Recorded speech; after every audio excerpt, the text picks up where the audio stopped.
আসসালামু আলাইকুম। কেমন আছেন আপনারা সবাই? আমরা বাংলাদেশী যে দেশেই থাকি না কেন, ইফতারে বাংলাদেশি খাবার ছাড়া আমাদের চলেই না। তাই তো বাংলাদেশি ইফতার করতে আজকে চলে গেলাম মালয়েশিয়ার কুয়ালালামপুরের বুকিত বিনতানে।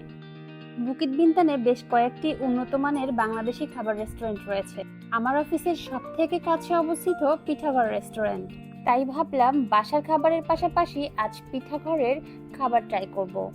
সত্যি বলতে খাবারে দারুণ একটা ঘরোয়া স্বাদ পেয়েছি। বাসা থেকে শসা, বাদাম ও কয়েক ধরনের ফল নিয়ে এসেছিলাম। বাংলাদেশি রেস্টুরেন্টে স্প্যাগেটি ও পাস্তা পাবো এটা তো ভাবতেই পারিনি।